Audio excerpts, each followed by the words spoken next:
नमस्कार तेबे आपण माने ओडिसा रे डीईएलएड माने आम सिटी कोर्स करबाकू जाउछंती ताई तो आ मनरे निश्चय प्रश्न थिबो जे आगु कोई 2 वर्ष केमिति कटिबो कोन सब करबाकू पड़िबो तेबे चलंतु आज आमे सेई पूरा यात्रार गोटे कंप्लीट रोड मैप देखिबा।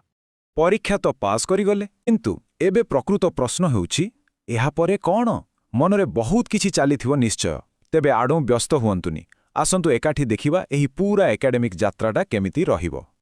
आमे ए पूरा यात्रा को ना 6टा सहज भागरे बांटी देइछे।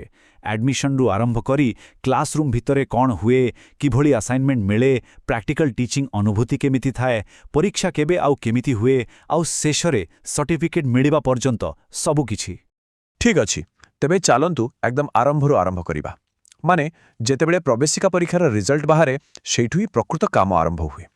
देखंतु सबुठु प्रथम आउ सबुठु जरूरी काम हेला दुईटा गोटे हेला एंट्रेंस परीक्षा क्लियर करिबा आउ तापरे जेउ कॉलेज मिलिछि सेठी एडमिशन पक्का करिबा। एई दुईटा हेउछि मूलदुआ एहा परे जाई बाकी यात्रा आरंभ। आउ हां गोटे बहुत जरूरी कथा मने रखिबे एडमिशन परे परे ही टीचर माने गोटे व्हाट्सएप ग्रुप बने दियंती आउ सेटा बहुत इंपोर्टेंट कारण क्लास केबे हबो छुट्टी केबे किछि नुआ नोटिस आसिला कि एमती सबु अपडेट्स सेई ग्रुप रे ही आसे तेणु सेथिरे एक्टिव रहिबाटा निहाती दरकार। एडमिशन तो हेइगला एबे आरंभ हेबो प्रकृत क्लासरूम लाइफ। तेबे दिनगुडाको केमिति कटे श्रेणीगृह भितरर माहौल केमिति थाए चलंतु से विषय जानिबा। आरंभरु ई माहौलटा बहुत मजादार आउ इंटरैक्टिव रहे खाली बसिके लेक्चर सुनिबा भली नुहे। प्रथमे वेलकम प्रोग्राम हुए तापरे छात्र छात्री माने निजे सेमिनार करंती प्रेजेंटेशन दियंती एहा द्वारा पेडागॉजी माने पिलांगु पढेइबार कला आउ कौशल विषय गोटे भलो आइडिया आसी जाए। अच्छा एबे आसीबा पेपर कथाकू। पाठ्यक्रम रे मुख्यतः दुई प्रकारर पेपर थाए। प्रथमटा हेला फाउंडेशन कोर्स जाहाको आमे PC1 बोली कहू। एटा हेउछि पूरा कोर्सर बेस माने शिक्षार मूलनीति मौलिक सिद्धांत ए सबु विषय रे एथरे पढ़ा जाए। आउ द्वितीय प्रकारर पेपर हेला पेडागॉजी कोर्स PC2 PC3 आउ PC4 एटा होछि प्रैक्टिकल जिंस। फाउंडेशन कोर्स रे आमे कोन पढू आउ एथिरे किपरि पढेबा सेटा सिखु माने गोटे निर्दिष्ट विषय को जेमिति कि गणित हेउ कि भाषा ताकू पिलांकु केमिति भलो भाबरे बुझाई हेबो सेही सबु टेक्निक एथे थाए। खाली क्लास रे पढिले तो हबोनी स्किल बढ़ेबा पई किछि काम भी करिबाकू पड़िबो। तेणु एबे आसंतु कथा हेबा असाइनमेंट विषय रे एठी केमितिका असाइनमेंट मिले आउ सेगुडी को काहे की जरूरी।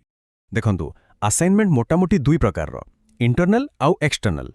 इंटरनल गुडाको प्रायतः यूनिट टेस्ट भली जहा क्लास रे पढ़ाई थिबो सेहितुरु छोट छोट परीक्षा किंतु एक्सटर्नल असाइनमेंट होउची असली मजा एगुडाको पूरापूरी प्रैक्टिकल एथिरे निज हातरे शिक्षादान सामग्री तैयारी करबाकू पड़े। तेबे ए एक्सटर्नल असाइनमेंट रे कोन कोन करबाकू पड़े उदाहरण स्वरूप लेसन प्लान तैयारी करबाकू हबो निजर गोटे पोर्टफोलियो बनेबाकू पड़िबो काहारे जीवनी ऊपर रिपोर्ट लेखिबाकू हबो एपरि कि स्कूल को जाई पिलांको ऑब्जर्व करी तार रेकॉर्ड भी रखिबाकू पड़ी पारे। आउ वर्तमान आमे पहुंची गले एही कोर्सर सबुठु गुरुत्वपूर्ण आउ मजादार अंशरे एहा हेउची प्रैक्टिकल टीचिंग माने थ्योरी छाड़ी सीधा स्कूल को जाई पिलांकु पढ़ेबार असली अनुभूति। एई जो स्कूल टीचिंग प्रैक्टिस अछि एथिपाई पूरा 29 दिनर समय दिया जाए। एही समय भितरे जने ट्रेनी टीचर भाबरे गोटे निर्दिष्ट स्कूल रे जाई प्रतिदिन पिलामानंकु पढ़ेबाकू पड़ी थाए।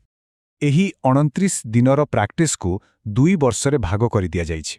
प्रथम वर्षरे थरे टीचिंग प्रैक्टिस पे जिबाकू पड़े और द्वितीय वर्षरे आउ थरे एमती करिबा द्वारा धीरे धीरे शिखिबार सुजोग मिले और पढ़ेबार कौशल आहुरी भालो हुए।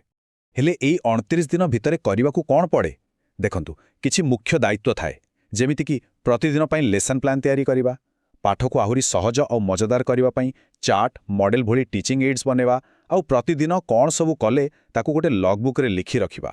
पाठ पढ़ा सरिला प्रैक्टिकल भी हेगला एबे आसिला निजकू परखिबार बेला माने परीक्षा। तेबे एही कोर्स रे केते प्रकार परीक्षा देबाकू पड़े आसंतु जानिबा। एठी मुख्यतः 2 प्रकारर लिखित परीक्षा हुए गोटे हेला मिड सेमेस्टर जाकि ऑनलाइन रे हुए माने कंप्यूटर रे आउ अन्यटी हेला फाइनल परीक्षा जहा हमर पुराना पद्धति रे पेन पेपर रे ऑफलाइन सेंटर को जाई देबाकू पड़े। खाली लिखित परीक्षा नुहे एहा सहित गोटे प्रैक्टिकल परीक्षा भी हुए। एथिरे मुख्यतः टीचिंग प्रैक्टिस समय जो लेसन प्लान आउ टीचिंग एड्स बना ही थिला सेगुडी को जांच करा जाए। ଏଇଟା ପ୍ରକୃତରେ ମାପିଥାଏ ଯେ ଜଣେ କେତେ ଭଲ ଭାବରେ ପଢ଼େଇ ପାରିବ। 2 ବର୍ଷର ଏତେ ସବୁ ପରିଶ୍ରମ ପରେ ଆମେ ବି ପହଞ୍ଚି ଯାଇଛେ ଏହି ଯାତ୍ରାର ଶେଷ ପର୍ଯ୍ୟାୟରେ। ଏଠି ଆମେ ଫଳାଫଳ ଆଉ ତା ପରର ପଦକ୍ଷେପ ବିଷୟରେ କଥା ହେବା। ସବୁ ପରୀକ୍ଷା ସରିବା ପରେ ଯେଉଁ ଫାଇନାଲ ରେଜଲ୍ଟ ଆସେ ତାହା BSc ଓଡ଼ିଶାର ଅଫିସିଆଲ ୱେବସାଇଟ୍ରେ ହିଁ ପ୍ରକାଶ ପାଏ। ତେଣୁ ଫଳାଫଳ ଜାଣିବା ପାଇଁ ସେହି ୱେବସାଇଟ୍ ଉପରେ ହିଁ ନଜର ରଖିବାକୁ ପଡ଼ିବ। ଆଉ ଗୋଟେ ବହୁତ ଜରୁରୀ କଥା, ଭଗବାନ ନ କରନ୍ତୁ ଯଦି କେହି ପ୍ରଥମ ଥରରେ ପାସ୍ କରିପାରିଲେ ନାହିଁ ତେବେ ବ୍ୟସ୍ତ ହେବାର କିଛି ନାହିଁ, କାରଣ ସେମାନଙ୍କ ପାଇଁ ପୁଣି ଥରେ ପରୀକ୍ଷା ଦେବାର ବ୍ୟବସ୍ଥା ଅଛି।